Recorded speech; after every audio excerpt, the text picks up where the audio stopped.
Shire would like to thank everybody for this opportunity. We're heading down to Tractor Supply to get some much needed supplies, and we'll see you guys soon.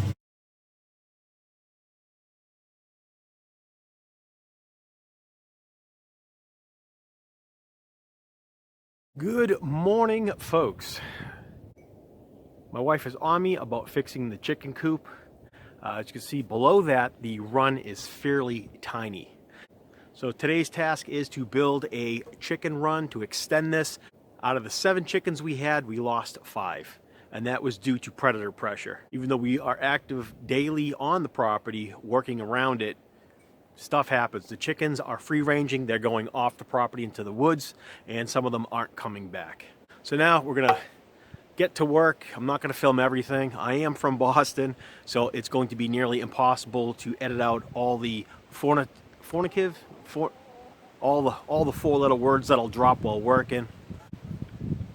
It's just one of those things.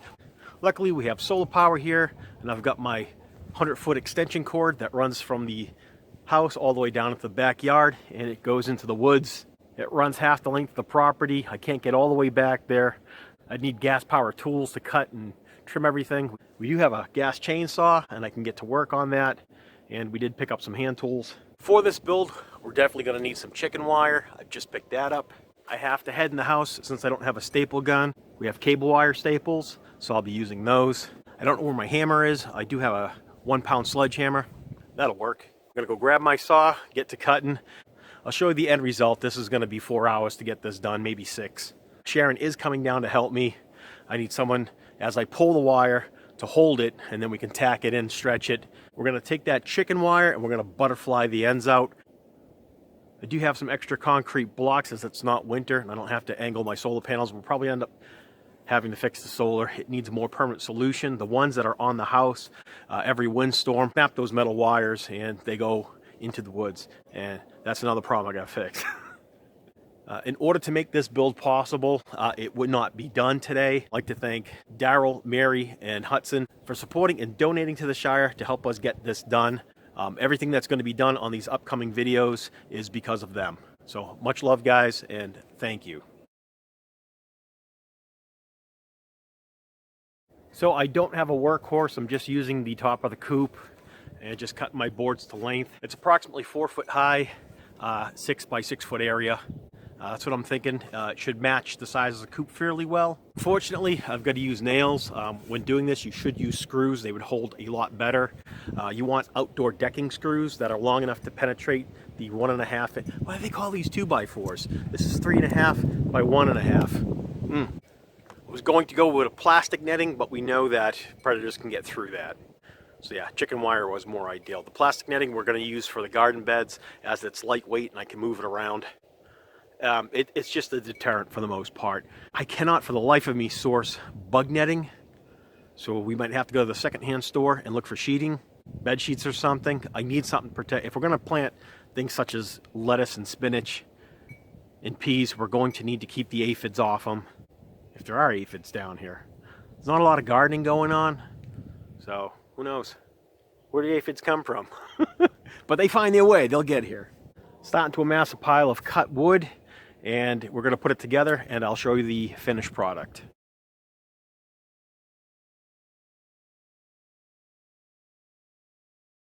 All right, big reveal, we are finished. So let me show you that. Ta-da!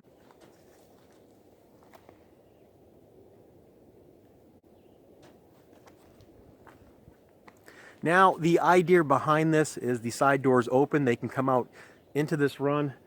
It adds I don't know what square footage is. What's 6 by 6? Not.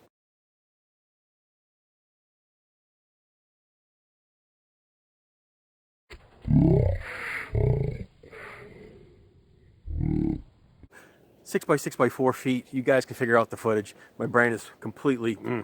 So it was a nightmare to fold all that wire around the corners and stuff. You got to wear gloves when you're doing this. Does that show on film? I ended up, my hands getting cut and scratched. And chicken wire is brutal. But what we did is we stretched the wire over the frame. We nailed it down. And I'll show you some features on this really quick. Down the bottom here, I'll show you the butterfly effect, what I'm talking about.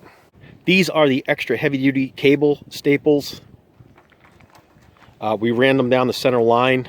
There's an extra piece of wire that runs through here, and we use that as our guide all around while framing, and I framed it according to where these wires are. That way I would have the extra ability to stretch the wire and fix it to the boards.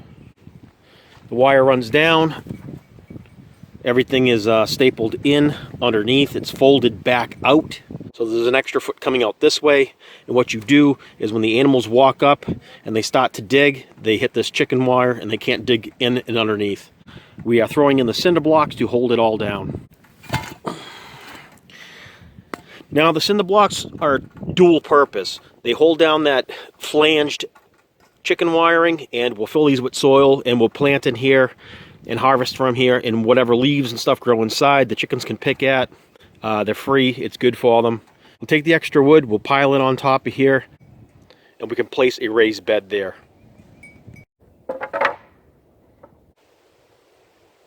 The crossbars are setting on both those posts that come up. Should be able to bear some weight, no problem. And that is another feature that will help hold this down.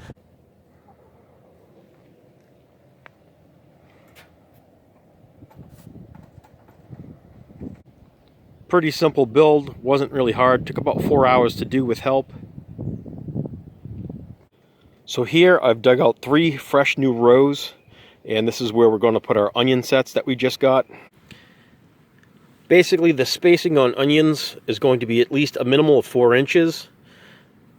We just press them into the soil. This is all amended. We've added our homemade NPK across this. Watered it in. And these 3 rows are set to go. I do have more onions inside, but I have to get to digging. We picked up some royal raspberries. Those are the purple. There's fall gold, gooseberry, Hinomake red, Northland blueberries, and Patriot blueberries. They do have a green gooseberry. I'm not sure if I need 2 to cross-pollinate. I'm very sure on the blueberries you need 2 different species. And I wasn't sure on the raspberries if they need cross-pollination. I picked up 2 different raspberries just in case they also need cross-pollination. We picked up some extra plastic poultry netting. This is 3 by 25 feet. We'll use this to wrap around our new garden. We also picked up a 3-gallon watering can and a new set of gardening tools. Picked up a small hoe. We'll be able to work with loosened soil. All that stuff is fine and great, but here's the best part. Check this out.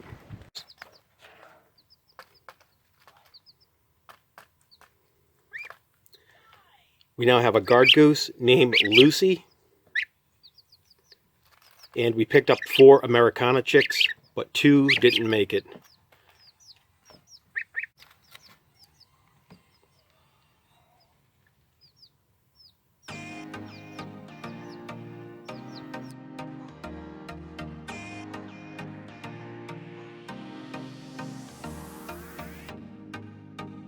Does anyone have a jam making recipe? Yeah. Oh, I had to get that out.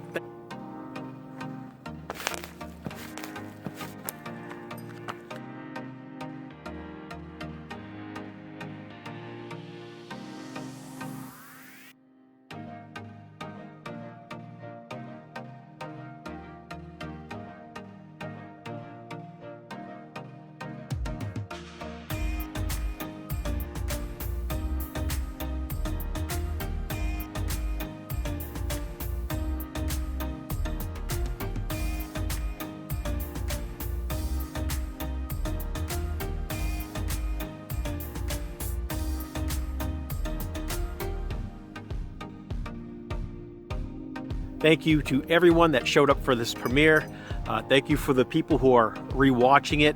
And especially thank you to those who have donated to the Shire to make this video possible, as well as the next videos following up. And we'll see you on the next one.